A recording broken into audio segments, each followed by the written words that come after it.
We have a pretty typical Suburban water heater that runs on either electric or propane, but lately we've noticed that the water doesn't seem as hot as usual when we're heating on electric mode.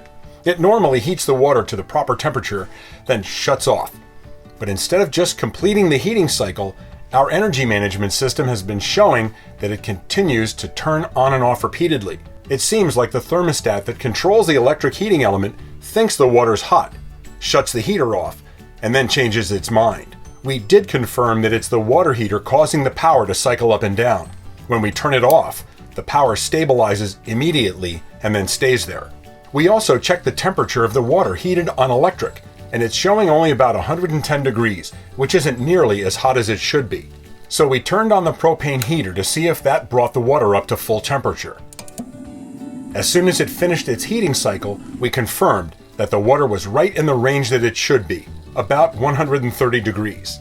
Since the thermostat that controls the electric side of our water heater is the most likely problem and a quick easy swap out, we're going to go ahead and replace it.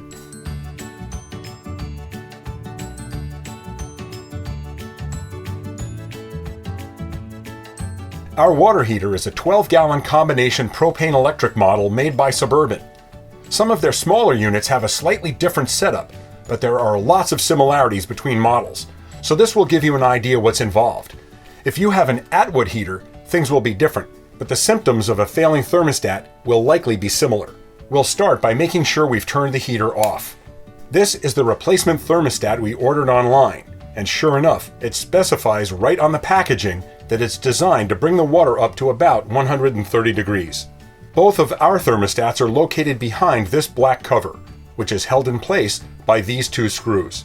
They're easy to remove with a flat blade screwdriver. Then the cover should come right off. There are two thermostats, the electric one on the left and the propane one on the right. Some smaller Suburban heaters have only a single thermostat here for the electric side, with the propane thermostat in a different location and a different design. Also note that there's a flexible gasket around the perimeter of the opening. Each thermostat is held in place by a single nut.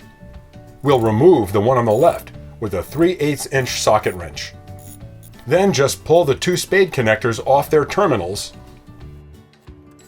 and we're ready to install the replacement.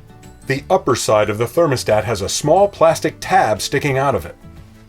Press the included nylon spacer onto that tab.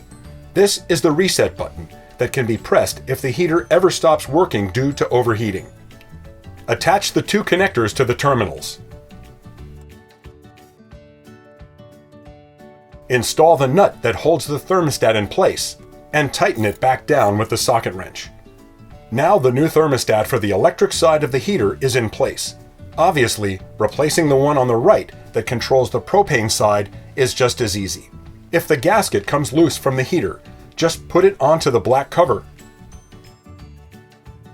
and slide it back into place. Now just reinstall the two screws, replace the water heater cover, and you've just completed one of the quickest, easiest RV repairs you can do. When we turn the electric side of the heater back on, it stays on until the water's hot, and then shuts off and stays off. Let's go back to the kitchen sink to confirm that our repair was successful. Sure enough, the temperature of the water heated with the electric element is around 130 degrees, right where it belongs. We appreciate your watching our videos and want to take a moment to thank all of you for helping us reach 100,000 subscribers and 25 million video views.